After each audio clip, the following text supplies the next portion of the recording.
하나님 아버지, 이 좋은 주일에 또 우리 부성 8부 이렇게 모여서 주님의 말씀을 듣고 교제할 수 있는 시간을 주시니 감사드립니다.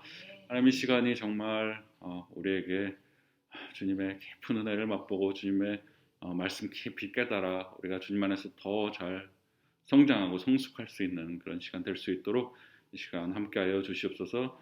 성령님 충만하게 임하여 주사 정말 이 시간이 주님께 영광되고 우리에게 놀라운 은혜의 시간 되도록 시작부터 끝까지 붙들어 주시옵소서.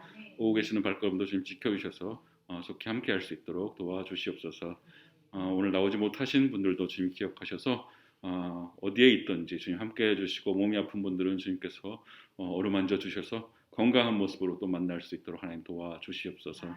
감사를 드리며 예수님의 이름으로 기도합니다. 아멘.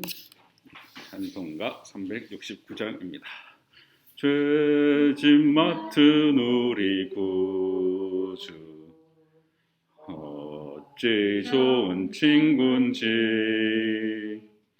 걱정 근심 무거운 짐 우리 주께 맡기세.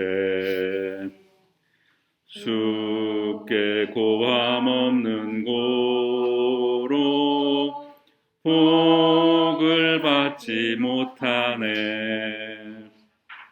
사람들이 어찌하여 아랠 줄을 모를까. 시험 걱정 모든 괴로움 없는 사람 누군가. 부질없이 낙심 말고 기도드려 아뢰세. 이런 진실하신 친구 찾아볼 수 있을까. 우리 약함 아시오니 어찌 아니하릴까. 근심 걱정 무거운 짐 아니 진짜 누군가. 피난처는 우리 예수, 주께 기도드리세. 세상 친구 멸시하고 너를 조롱하여도 예수 품에 안기어서 참된 위로 받겠네. 아멘. 이제 지난주에 이제 그 고린도 교회가 뭐 바울파, 아볼로파, 베드로파 막 갈려서 싸웠다고 했습니다. 그때 이제 바울이 이제 싸우지 말라 그러면서 13절에서 뭐라고 그랬었냐면, 그리스도께서 어찌 나뉘었느냐, 바울이 너희를 위하여 십자가에 못 박혔느냐, 너희가 바울의 이름으로 세례를 받았느냐, 이렇게 질문을 던졌었죠. 그래서 세례 얘기를 했었죠. 그래서 내가 세례를 별로 안 줬었다, 내 이름으로 세례 받은 게 아니라 내가 예수 이름으로 세례를 받았지 않느냐, 이제 그런 얘기 했었는데, 오늘은 이제 십자가 얘기가 이제 18절부터 나옵니다. 바울이 너희를 위해서 십자가에 못 박혔느냐? 아니죠. 이제 오직 예수님만이 십자가에 못 박히신 분인데, 이제 그 십자가의 도에 대해서 이제 1장 18절부터 이제 바울이 얘기를 풀어갑니다. 그래서 여기서 이제 세상의 지혜와 하나님의 지혜가 서로 다르다고 이제 바울이 얘기를 하죠. 그래서 세상의 기준으로 보면은 너무나 어리석고 미련해 보이는 것이 바로 십자가인데, 그 십자가가 바로 하나님의 지혜라고 바울이 얘기를 합니다. 근데 이 십자가의 지혜를 깨닫는 것은 아무리 인간이 똑똑해도 안 되고, 인간의 지혜로 되는 것이 아니라 오직 성령님을 통해서만이 깨달을 수 있는 것이 십자가의 지혜인 거죠. 그래서 이제 지금부터 이제 풀어나가는 얘기, 지금부터 해서 앞으로 한 3장까지는 이제 바울이 직접적으로 교회의 분열 얘기는 하지는 않습니다. 대신에 좀 이렇게 그 분열을 해결하기 위한 어떤 신학적인 기초 작업을 좀 하는 데가 이제 1장 18절부터 시작이 됩니다. 그러니까 고린도 교회의 분열이 그 뿌리에는 이제 지혜하고 좀 연관이 있었다고 볼 수가 있습니다. 그러니까 내가 잘났다고 생각을 하니까, 내가 지혜롭다고 생각을 하니까 싸움이 나는 거죠.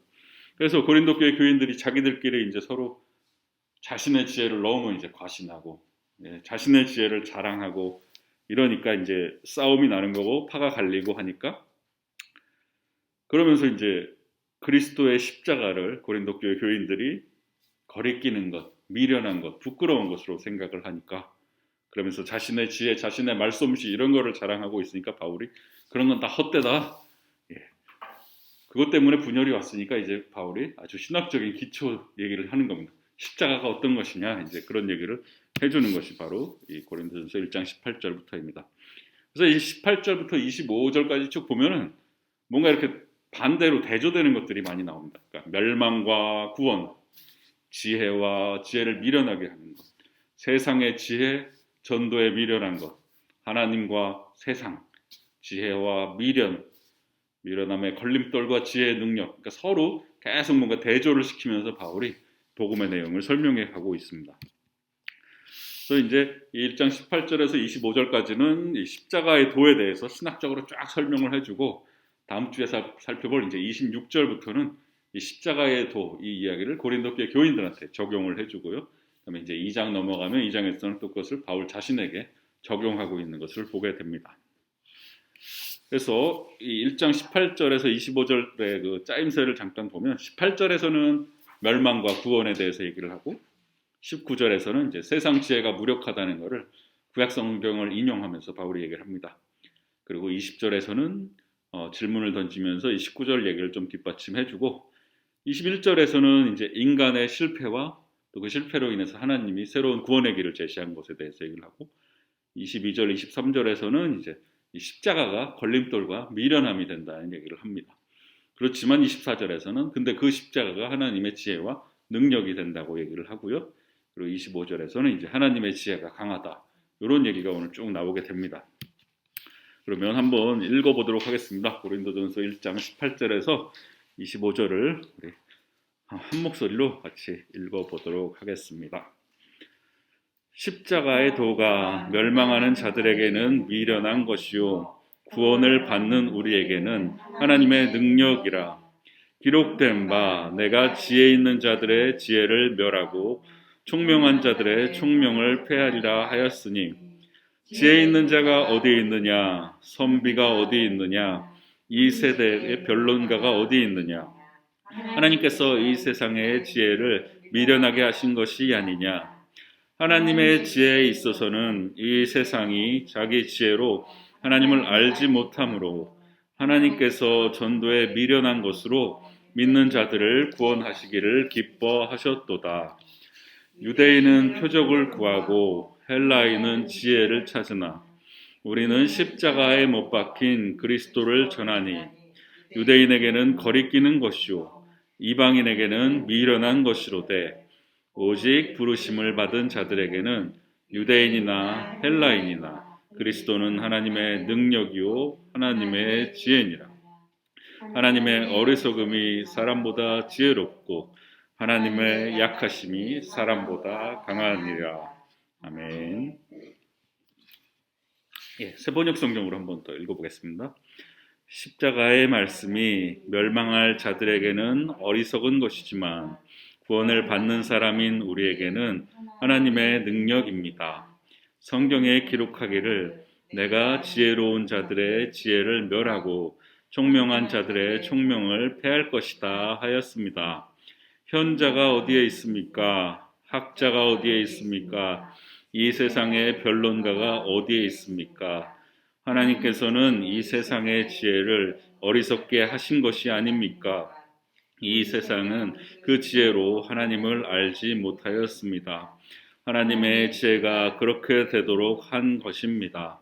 하나님께서는 어리석게 들리는 설교를 통하여 믿는 사람들을 구원하시기를 기뻐하신 것입니다. 유대 사람은 기적을 요구하고 그리스 사람은 지혜를 찾으나 우리는 십자가에 달리신 그리스도를 전합니다. 그리스도가 십자가에 달리셨다는 것은 유대 사람에게는 거리낌이고 이방 사람에게는 어리석은 일입니다. 그러나 부르심을 받은 사람에게는 유다 사람에게나 그리스 사람에게나 이 그리스도는 하나님의 능력이요 하나님의 지혜입니다. 하나님의 어리석음이 사람의 지혜보다 더 지혜롭고 하나님의 약함이 사람의 강함보다 더 강합니다. 아멘. 예. 이제 18절에서 바울이 십자가의 도라고 하면서 얘기를 시작하고 있습니다. 그래서 이제 도라는 말이 그리스어로 하면 이제 로고스라는 말인데, 그래서 뭐 도라는 뜻도 되고 뭐 말씀이라는 뜻도 되고 어떤 뭐 법칙 뭐 이런 뜻도 될 수가 있겠죠. 그래서 왜 요한복음 1장 1절에 어떻게 시작되냐 하면 요한복음 1장 1절이 혹시 기억이 나십니까?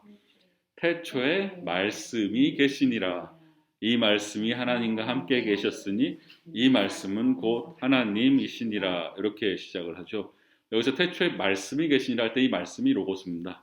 이런 말씀이라고도 번역이 되고 도라고도 번역되는 것이 바로 이 로고스라는 말인데요. 그러니까 십자가의 도라는 건 또 십자가의 말씀이라고도 생각을 할 수가 있겠습니다.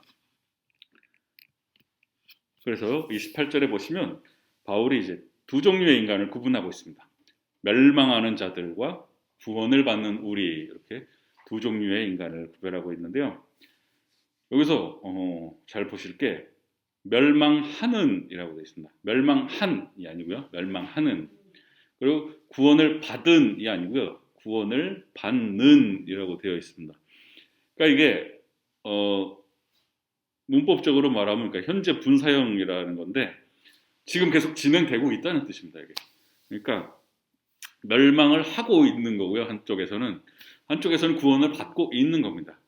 그러니까 멸망이나 구원이나 이건 과거에 이미 딱 완성된 것이 아니라 현재도 진행 중인 것이고 결국에는 마지막 날에 완성이 된다는 거죠.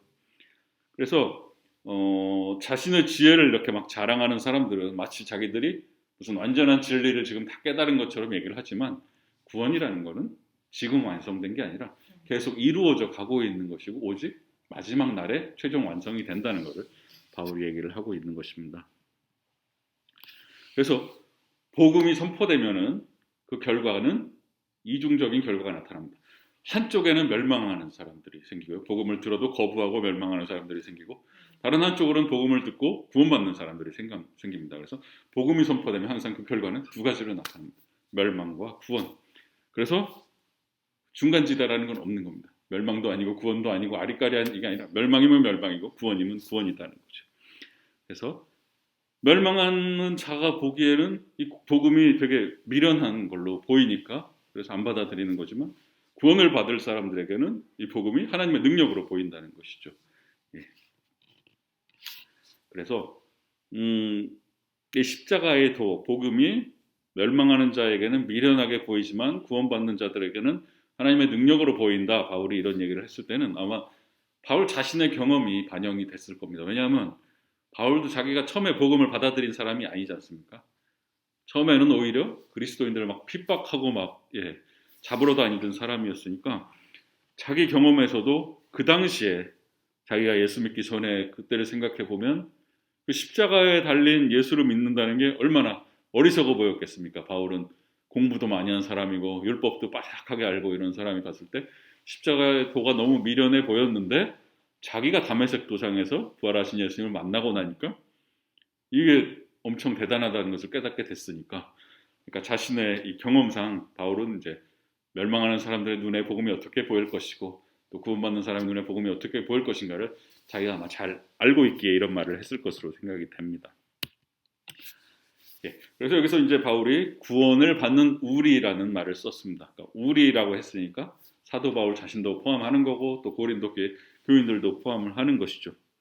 그래서 이 우리라고 하면은 여기서 이제 교인들을 말하고 있는데 이 우리가 어떤 사람들인가 오늘 본문에 쫙 보면은 먼저 18절에서는 이제 구원을 받는 우리라고 했지 않습니까? 그러니까 구원을 정확하게 말하면 받고 있는 사람, 그죠? 구원을 받을 사람. 그러니까 현재 진행되고 있는 거니까 구원의 길을 걸어가고 있는 구원의 길 위에 있는 사람 그 사람들이 바로 그리스도인인 것이죠. 그리고 21절에는 또 뭐라고 나오냐면 이제 믿는 자라고 표현을 합니다. 기독교인들은 믿는 사람들이죠. 그리고 23절에는 또 뭐라고 표현을 하냐면 십자가에 못 박힌 그리스도를 전하는 자. 예, 그리스도인들은 그리스도를 전하는 사람들이죠. 그리고 24절에는 뭐라고 또 나오냐면 부름받은 자라고 표현을 합니다. 그리스도인들은 하나님께 부름받은 사람들이죠. 그러니까 하나님께 부름을 받아서 믿음으로 구원을 받고 그리스도를 전하는 사람들이 바로 이 본문이 보여주고 있는 그리스도인의 모습인 것이죠. 19절로 넘어가 보면 기록된 바, 바울이 이렇게 시작을 합니다. 기록된 바라는 건 이제 어디에 기록이 돼 있다는 말이죠. 그러니까 이게 성경을 인용할 때 이제 얘기를 하는 겁니다. 성경에 어디에 기록된 바에 따르면 내가 지혜 있는 자들의 지혜를 멸하고 총명한 자들의 총명을 폐하리라 이렇게 나온다라고 바울이 얘기를 하고 있습니다. 이때 바울이 인용하고 있는 것이 바로 구약 성경의 이사야서 29장 14절을 여기서 인용하고 있는 것입니다. 이사야서 29장 14절에 뭐라고 나오냐면 그들 중에서 그러니까 하나님이 말씀하시는 건데 그들 중에서 지혜자의 지혜가 없어지고 명철자의 총명이 가려지리라. 예. 그러니까 이 말씀이 어떤 맥락에서 나오는 거냐면 이사야서 이제 29장 13절에서 14절인데요.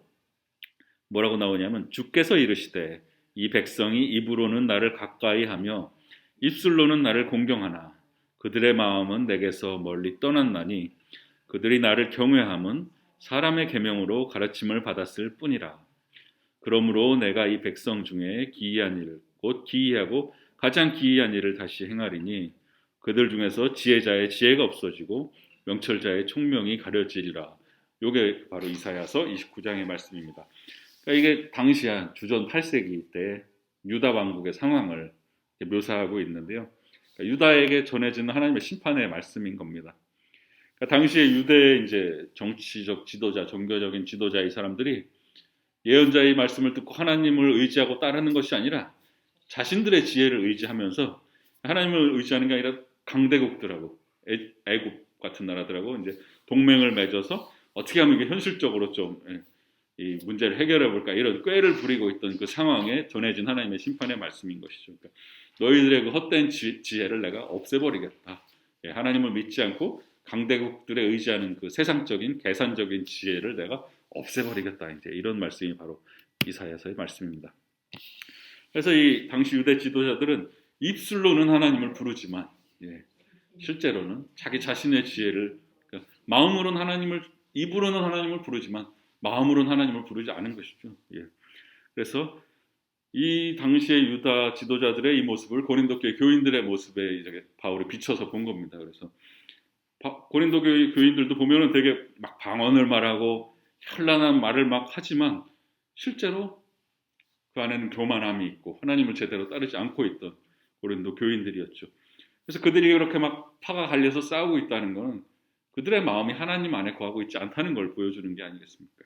그래서 하나님께서 그 잘난 척하는 세상의 지혜를 다 멸해버리시겠다고 했던 그 경고의 말씀을 고린도 교회 교인들한테도 들려주는 거죠. 그러면서 이제 20절에 바울이 이렇게 얘기합니다.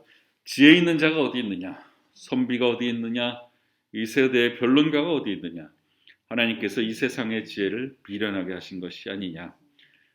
이 세대의 변론가가 어디 있느냐 할 때 이 세대라는 말은 그 뒤에 나오는 이 세상의 지혜, 요거랑 같은 말입니다. 하나님과 대조되는 세상의 지혜, 그 얘기를 하고 있는 거고요. 지혜 있는 자가 어디 있느냐 그럴 때 이 지혜 있는 자는 뭐 오늘날 말로 바꿨으면 뭐 철학자 정도 될 겁니다. 선비라고 그러니까 꼭 무슨 조선시대 선비 같은데 이 말은 유대의 이제 율법 학자나 서기관 정도 생각하시면 될 거고요. 율법 교사들, 변론가, 변론하는 사람들, 대중 앞에서 웅변을 잘하는 이런 말을 잘하는 법을 가리키는 걸 당시에 수사학이라는 학문이라고 그랬거든요. 수사학이라고 불렀는데 그 수사학자들 이런 사람들은 이제 변론가로 보면 되겠습니다. 그래서 이 변론가 대중적으로 웅변 잘하는 사람, 말 잘하는 법 가리키는 사람, 이 변론가들이 그리스에서는 당시 그리스에서는 되게 인기가 많았습니다. 그러니까 당시에는 이 학문이 어떤 것이 참이냐 거짓이냐, 어떤 것이 진리냐 이걸 따지는 게 중요한 게 아니라 그걸 어떻게 하면 말을 잘해서 설득을 잘하느냐 이거에다가 초점을 뒀습니다. 그래가지고 얼마나 논리 정연하게 명확하게 뭔가를 설득력 있게 말하느냐, 이게 되게 학문의 중심으로 갔었기 때문에 그런 말 잘하고 설득력 좋은 사람은 최고의 대접을 받았었습니다. 그래서 그런 사람들은 오늘날 이제 연예인이나 운동선수들이 인기가 많았던 것처럼 그렇게 말 잘하는 웅변하는 사람들이 인기를 끌었다고 합니다. 그러나 이러한 변론가들, 학자들, 철학자들 이런 사람들도 자신들의 지혜로는 하나님의 지혜를 파악할 수 없다는 것이 바울이 하고 있는 얘기죠. 아무리 설득력이 있는 말 잘하는 연설을 듣는다고 그것이 우리에게 믿음을 생겨나게 하는 것은 아닌 것이죠. 예. 그래서 21절에서 하나님의 지혜에 있어서는 이 세상이 자기 지혜로 하나님을 알지 못하므로 하나님께서 전도에 미련한 것으로 믿는 자들을 구원하시기를 기뻐하셨도다. 예, 보시면 하나님의 지혜가 나오고 또 세상의 지혜가 나옵니다. 서로 반대되는 것이죠. 그러니까 세상의 지혜로는 아무리 해도 하나님을 알 수 없다는 것입니다. 세상의 지혜라는 것은 뭐 여러 가지 종류가 있겠죠. 여러 가지 종교들도 세상의 지혜일 수 있고 철학적으로 열심히 추구해 보는 것도 세상의 지혜일 수 있고 또 유대인들도 율법을 지키기 위해서 열심히 노력했는데 그런 것들도 어떻게 보면 세상의 지혜라고 할 수 있겠죠. 하지만 그런 것들의 결론은 결국 다 실패한다는 겁니다. 그런 방법으로는 하나님께 도달할 수가 없다는 것이죠. 그러니까 하나님의 길, 하나님의 지혜의 길은 이 세상의 상식의 기준에 비춰보면 이해가 잘 안 되는, 어떻게 보면 세상의 기준하고 반대되는 경우도 있기 때문입니다. 그러니까 왜 세상 사람들이 볼 때는 그건 다 바보 같은 짓이라고 하지만 우리 그리스도인들은 그 길을 가지 않습니까? 예. 그러니까 이 세상 기준으로 볼 때는 하나님의 길, 십자가의 도는 되게 미련하게 보이죠. 십자가에 달린 사람이 세상을 구원했다. 이 세상의 상식의 기준에서는 맞지 않는 것이죠. 세상의 기준으로 따지면 누가 구원자입니까? 강력한 왕, 그죠? 군대를 쫙 이끌고 막 나라들을 정복해가는 사람이 세상을 구원할 것 같지만 하나님의 지혜는 그게 아니라는 것이죠. 그래서 세상의 지혜로는 그런 하나님의 지혜를 파악할 수가 없다는 것이고요. 하나님의 지혜를 또 하나님을 알 수 있는 유일한 방법은 그래서 오직 복음을 통해서 드러나는 하나님의 그 계시를 통해서만이 하나님을 알 수 있는 것이죠. 그 계시는 바로 그리스도의 십자가에서 하나님의 계시가 나타났다는 것입니다. 그런데 이러한 하나님의 계시는 전도라는 미련한 것을 통해서 인간에게 주어진다라고 바울이 말하고 있습니다. 전도의 미련한 것으로 믿는 자들을 구원하시기를 기뻐하셨도다. 여기서 전도라는 말은 이제 원어로 하면 캐리그마라는 말인데요. 이 캐리그마라는 말은 어떤 선포라고 뭐 번역을 할 수도 있고요. 또 설교로도 번역을 할 수 있겠습니다. 그래서 그 선포하고 설교하는 행위를 나타내기도 하고 또 그 선포하고 설교되는 그 말의 내용을 말하기도 합니다. 그래서 이 하나님의 구원 사역은 아주 이중적으로 미련한 것이 나타납니다. 세상의 눈에는 이것이 아주 이중적으로 어리석어 보이는데 일단 그 선포되는 내용 자체도 십자가에 도라는 게 세상 기준에는 되게 미련한 것입니다. 십자가에 달린 사람이 세상을 구원했다? 이거 자체가 되게 미련하게 보이고 그 다음에 또 그것을 전하는 방법조차도 선포, 예, 현란한 말로 뭘 하는 것도 아니고 선포지 않습니까? 그냥 그 방법 자체도 되게 미련해 보입니다. 그러니까 이렇게 내용도 미련하고 방법도 미련한 이 미련한 것들을 통해서 하나님께서는 믿는 자들을 구원하시기를 기뻐하셨다라고 얘기를 합니다. 그래서 이제 22절에 유대인은 표적을 구하고 헬라인은 지혜를 찾으나 이렇게 나오고 있습니다. 유대인은 표적을 구했다. 그러니까 표적이라는 말은 뭐 기적, 예, 이적, 뭐 이런 말이죠. 그러니까 유대인들이 표적을 구하는 내용이 이제 마가복음, 복음서에 보면 나오는데요. 마가복음 8장 11절 12절에 뭐라고 나오냐면 바리새인들이 나와서 예수를 힐난하며 그를 시험하여 하늘로부터 오는 표적을 구하거늘 예수께서 마음속으로 깊이 탄식하시며 이르시되 어찌하여 이 세대가 표적을 구하느냐 내가 진실로 너희에게 이르노니 이 세대에 표적을 주지 아니하리라 하시고, 예, 표적을 좀 보여주십시오. 표적을. 그러니까 예수님이 난 표적을 보여주지 않겠다 이렇게 얘기하시죠. 그러니까 유대인들은 되게 표적을 보기를 원했습니다. 이 유대인들은 사실 되게 여러 강대국들의 틈에서 고생을 많이 했지 않습니까? 뭐 이집트부터 해서 아수르, 바벨론, 또 그리스, 로마 이런 여러 강대국에 시달리면서 고난받던 유대인들은 뭔가 하나님께서 뭘 좀 보여주시기를 원했던 것 같습니다. 예를 들면 출애굽할 때 모세가 홍해를 쫙 가르는 이런 이적 같은 걸 좀 보고 싶은 갈망이 있었던 것 같습니다. 어떤 능력, 자기들의 이 고난받는 자기들의 필요를 채워줄 수 있는 능력, 표적, 이적을 보기를 원했던 것이 바로 유대인들이었습니다. 그리고 헬라인, 그리스인들은 지혜를 원했습니다. 지혜를. 그러니까 지혜라고 하면 여기서 이제 뭐 좀 합리적으로 이렇게 설득력 있는 그런 것들을 원했는데, 이 그리스 사람들이 아주 고상한 철학 이런 걸 추구하던 사람들입니다. 이 그리스인들은 되게 배우는 걸, 학문을 되게 사랑했고 논리적이고 설득력 있는 그런 설득력 있게 제시된 어떤 합리적인 거, 질서 있는 설명 이런 걸 좋아했는데요. 서양 철학이 시작된 곳이 바로 그리스입니다. 그러니까 그 철학이 시작된 곳인 만큼 그런 걸 되게 좋아했죠. 그 철학이라는 말이 영어로 필로소피 그러는데, 필로가 이제 그 사랑이라는 뜻이고요. 소피가 소피아라는 말인데 지혜라는 뜻입니다. 그러니까 그리스인들이 지혜를 사랑하는 그런 사람들이었습니다. 그래서 유대인들은 특징이 기적을 보고 싶어하고, 헬라인들은 좀 학문적으로 뛰어난 지혜를 얻기 원했는데, 이게 사실 뭐 어떤 유대인, 헬라인의 특징만이 아니라 오늘 우리 모든 사람들도 이런 그 소원들이 있지 않습니까? 기적, 좀 이적 보고 싶고, 또 어떤 그 학문적으로도 좀 이렇게 이성적으로도 만족을 얻기 원하고, 그러니까 이게 꼭 유대인과 헬라인의 문제라기보다는 우리 모든 사람들에게 다 있는 그런 욕망, 욕구라고 할 수 있을 것입니다.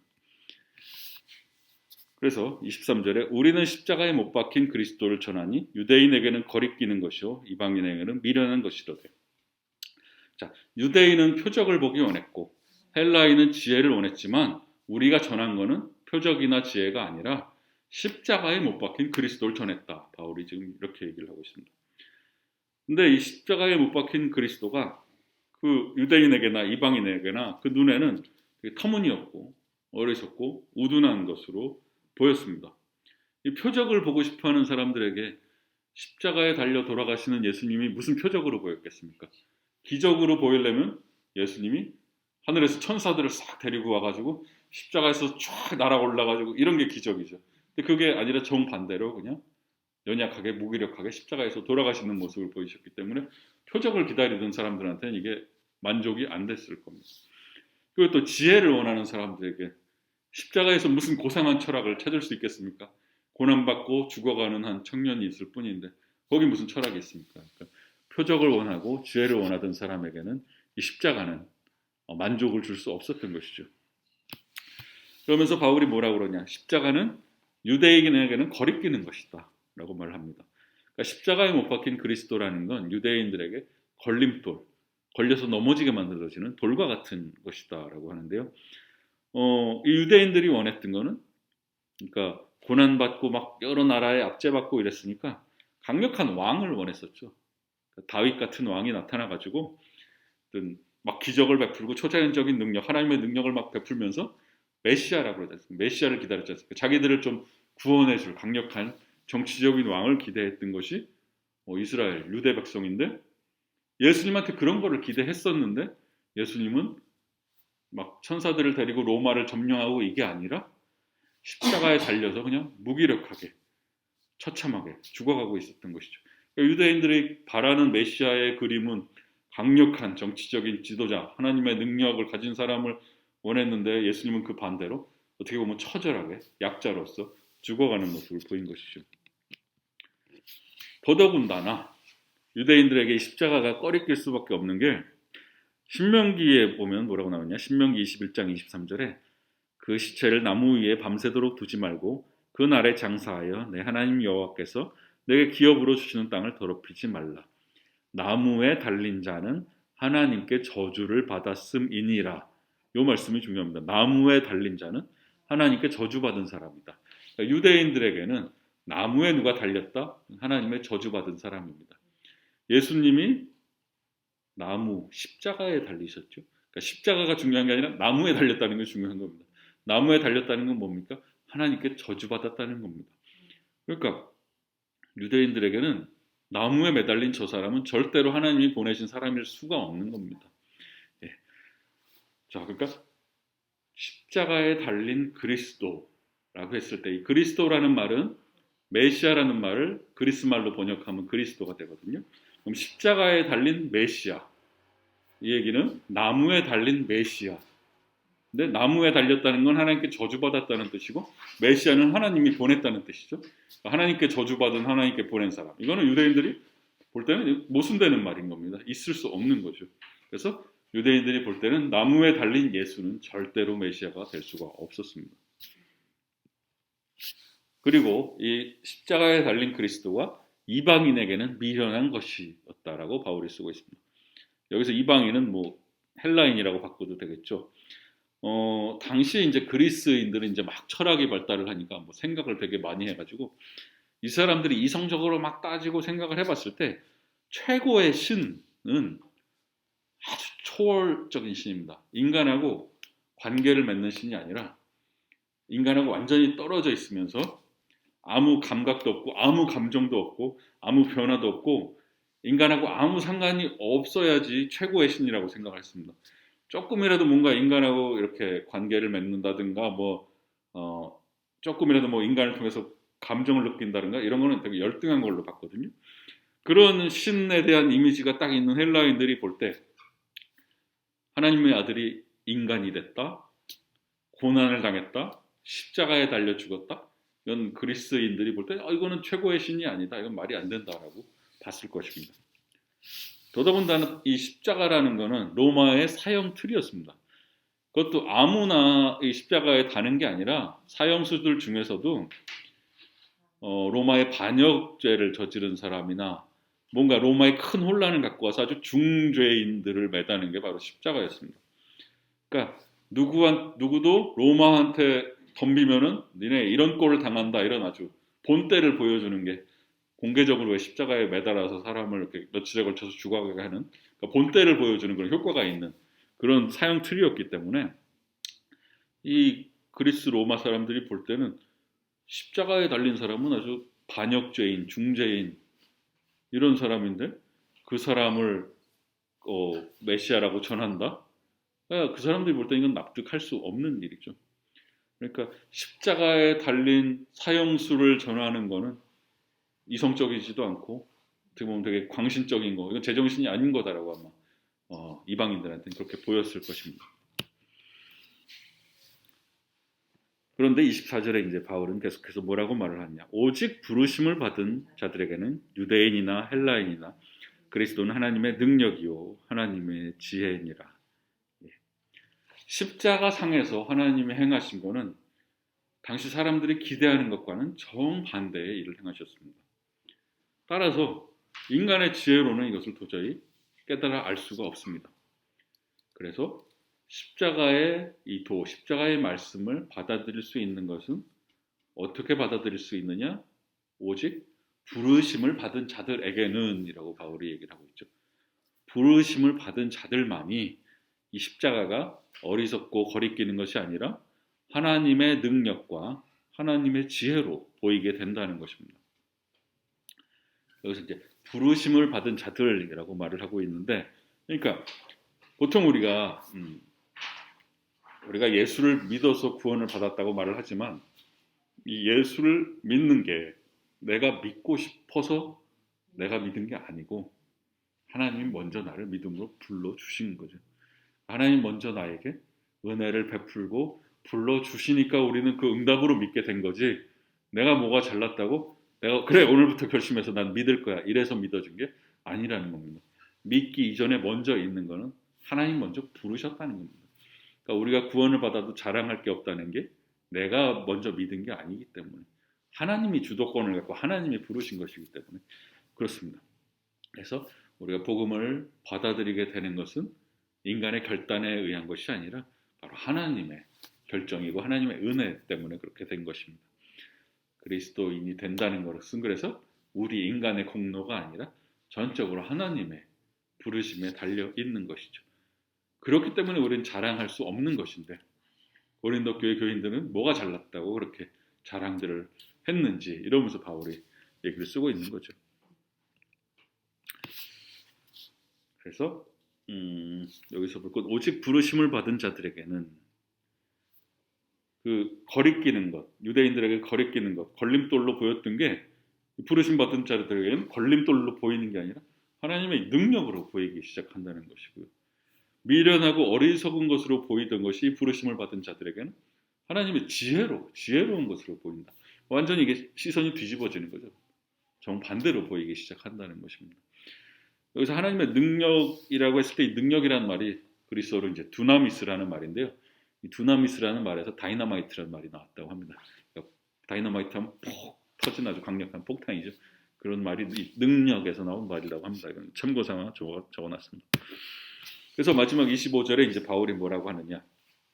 하나님의 어리석음이 사람보다 지혜롭고 하나님의 약하심이 사람보다 강하니라. 예.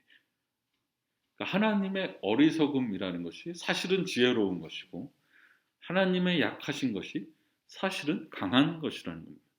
그러니까 인간의 눈에 어리석어 보이는 것, 그러니까 예를 들면 여기서는 십자가에 달린 예수, 인간의 눈에는, 인간의 기준에는 되게 어리석어 보이는 것이지만 그것이 사실은 하나님의 지혜인 것이고 인간들의 눈에는 아주 약해 보이는 것, 아무 저항 못하고 처참하게 죽어가는 십자가에 달린 예수가 사실은 하나님의 강함이라는 것입니다. 그러니까 십자가의 자리는 그냥 세상의 눈으로 보면 죽음의 자리죠. 예수가 죽어가고 있습니다. 죽었습니다. 그런데 하나님의 관점에서 보면 그 자리는 생명의 자리입니다. 모든 사람을 살리는 자리인 거죠. 그러니까 모든 인간적인 관점, 인간적인 기준 이런 것이 십자가 앞에서는 다 새로운 판단을 받게 되는데요. 관련해서 이제 그 종교개혁자 마틴 루터가 뭐라고 했었냐면 하나님의 일하시는 것은 아주 그 정반대되는 거 안에 숨겨 있다라고 얘기를 합니다. 그러니까 그게 가장 잘 드러난 게 십자가죠. 그러니까 십자가가 세상의 관점에서 볼 때는 너무나 약함이 드러납니다. 거기서는 한 청년이 아무 저항도 못하고 죽어갑니다. 아주 약하죠. 근데 하나님의 관점에서는 이건 뭡니까? 모든 세상의 권세를 다 파하고 인간에게 구원을 가져오는 아주 강한 자리입니다. 그죠? 그리고 세상의 관점에 보면 십자가는 아주 미련한 자리입니다. 그냥 아무 저항 못하고 고난당하고 세상의 관점에서 볼 때는 도저히 이해할 수 없는 그런 것이지만 하나님의 관점에서 보면 여긴 지혜의 자리입니다. 지혜, 하나님 이 십자가를 통해서 모든 인류를 구원하시는 하나님의 지혜가 드러나는 자리입니다. 그리고 세상의 관점에서 보면은 이 십자가는 죽음의 자리입니다. 한 사람이 처참하게 죽어가고 있습니다. 하지만 하나님의 관점에서 볼 때는 여긴 생명의 자리입니다. 모든 사람을 살리는 자리입니다. 세상의 관점에서 볼 때 십자가는 철저한 패배의 자리입니다. 예수는 완전히 실패하고 패배한 것만 같습니다. 그런데 사실은 하나님의 관점에서 보면 여기는 승리의 자리죠. 모든 죽음과 죄의 권세를 이기는 자리죠. 그 세상의 관점에서 보면 낮아지는 것 같은 곳이 하나님의 관점에서 보면 높아지는 자리가 됩니다. 그래서 하나님 항상 그 겉으로 보면 반대 같은 그 뒤를 봐야지 그 반대되는 것에 뒤에 하나님이 숨어 계시다고 루터가 얘기를 하거든요. 죽음인 것 같은데 겉으로 보면 그 뒤를 잘 보면 생명이 있고 실패인 것 같은데 그 뒤를 잘 보면 성공이 있고 그걸 볼 수 있는 게 바로 믿음의 눈이라는 것이죠. 그래서 우리도 신앙생활 하다 보면 그렇지 않습니까? 남들이 보면 이건 분명히 내가 되게 지는 것 같고 그런데 사실 하나님의 기준에서 볼 땐 내가 이기는 것인 경우가 있죠. 그래서 세상의 관점하고 하나님의 관점은 이렇게 반대되는 경우가 많고 그 반대되는 것을 통해서 하나님의 일하심을 볼 수 있는 게 바로 믿음의 눈이라는 것이 오늘 바울이 말하고 있는 바로 십자가의 지혜인 것이죠. 하나님 아버지 오늘 이렇게 고린도전서의 말씀을 함께 나눌 수 있도록 하시니 감사를 드립니다. 하나님 아버지 세상의 눈으로는 어리석어 보이지만 정말 하나님의 지혜가 나타난 것이 십자가임을 저희가 들었습니다. 하나님 우리가 세상 살아나갈 때에 세상의 기준을 따라 사는 것이 아니라 하나님의 기준으로 하나님의 관점으로 우리가 볼 수 있도록 도와주시옵소서. 세상의 눈으로는 실패 같고 세상의 눈으로는 지는 것 같고 세상의 눈으로 낮아지는 것 같을지라도 정말 그 가운데서 하나님의 승리와 하나님의 능력 볼 수 있는 믿음의 눈을 우리에게 허락하여 주시옵소서. 그리하여서 아무도 가지 않는 길일지라도 하나님의 그 길을 신실하게 따라가는 우리 모든 부성팔부 팀원들 될 수 있도록 주님 도와주시옵소서. 오늘 나오지 못한 팀원들 주님 기억해 주시고 몸이 안 좋은 팀원들 찾아가 주시고 어루만져 주시고 다음 주에는 함께 건강한 모습으로 만나서 주님의 말씀을 함께 또 공부해 나갈 수 있도록 붙들어 주시옵소서. 이번 한 주도 주님께 맡겨드립니다. 정말 이번 한 주 주님 안에서 성령 충만함으로 기쁨으로 승리함으로 살아갈 수 있도록 주님 도와주시옵소서. 감사를 드리며 예수님의 이름으로 기도합니다. 아멘.